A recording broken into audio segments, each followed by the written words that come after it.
Na naman ako. Ikaw, patalahan mo ako ng bulaklak pag namatay ba ako? Sabihin niyo lang po kung anong gusto niyong bulaklak, sir. At buong puso ko pong ihahanda pag namatay kayo. Ang angas mo talaga, no? May gagawin pa po ako. Ops, teka. Sino sabi sa'yo pwede ka na umalis? Ipapagawa ko sa'yo. Sumunod ka sa akin.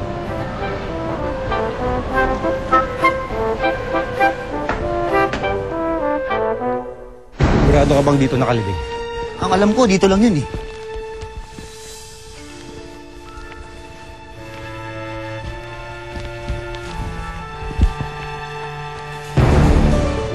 Pagkakataon nga naman.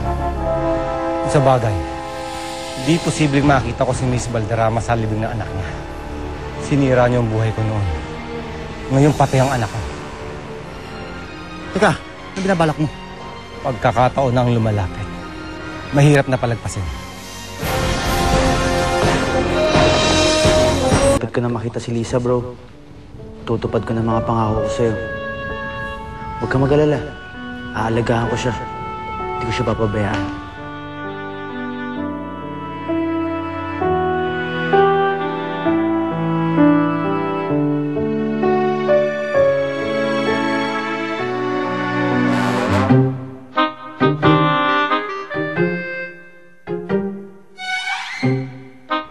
Ay! Sorry Hindi ko nakita eh. Sensya ka na. Ay! Ano ba? Talaga bang ginagalit mo ako? Kapag nasistress ako sa office, ikaw nagpapasaya sa akin. Hindi ko alam kung masasanay akong wala ka, Benny.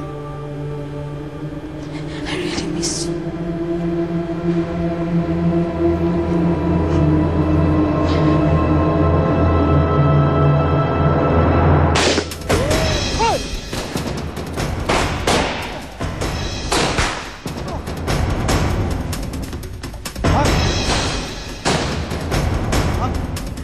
Okay lang kayo?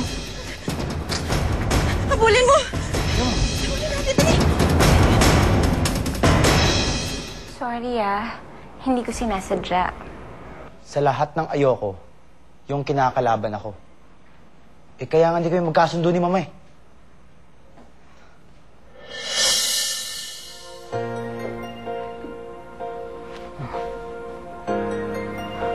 Sa susunod na ulitin mo pa yan. Sisigaw ako. Tatawag ako ng polis. Ipapakulong kita. Hindi ako nagbibiro. So feeling mo naman, hinaharas kita. Ako ang hinahabol ng babae. Mangaharas ng maid. Sa bagay, pwede kang pang good time. Hindi ko nga lang alam kung may magsiseryoso sa'yo.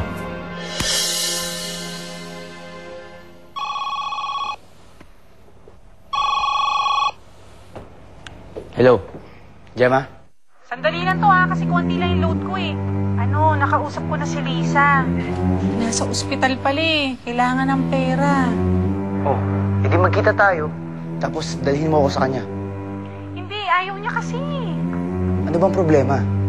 Gusto ko siyang tulungan. Wala naman ako masamang intensyon eh. Ganito na lang magkita na lang muna tayo. Tapos bahala na, mag-usap na lang tayo. Basta dali mo yung pera Sige. Oh, ano naman tiniting-ting mo dyan?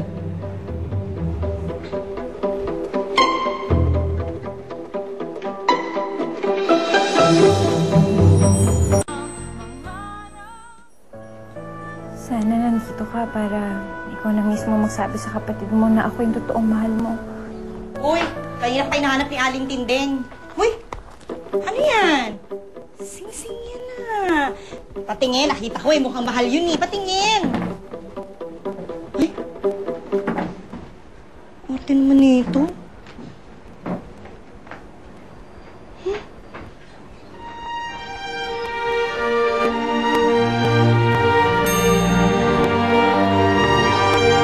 Uy, tignan yung loob. Ang ganda. Wow! Ang ganda. Ganda, diba?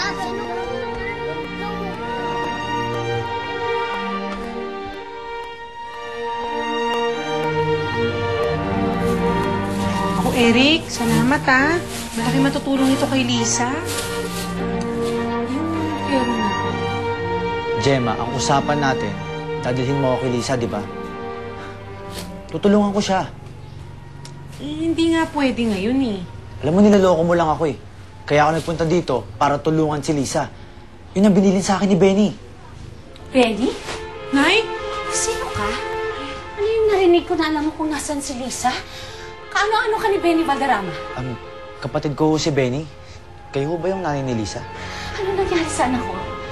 Nakita mo ba siya? Alam mo ba kung nasan siya? Ha? Hindi ko alam eh. Hinahanap ko rin ho siya. Ang akala ko, nandito siya eh. Lumayas ang anak ko para makipaglibing sa kapatid mo. At dahil kay Benny, hindi ko na alam kung anong nangyari sa anak ko. Hindi makaya ni Lisa na nawala si Benny. Basta na lang siya umalis para makita ang kapatid mo sa kahuli-hulihang pagkakataon. Si Elizabeth? Siya si Lisa? Ano naman tong nababalitaan ko na nagpapahukay daw ng ebidensya to sila Vince tungkol kay Tolibas? Naglalaro sa isip mo na namatay siya o pinapatay. Ang galing mo, are you a mind reader? Maya, sa tingin mo ba kasangkot ang mga Valderrama? Vince, kilala ko na kung si Lisa. Really? Nagkita na kami. Saan mo ko nakita? Nandun siya nung libing ni Benny.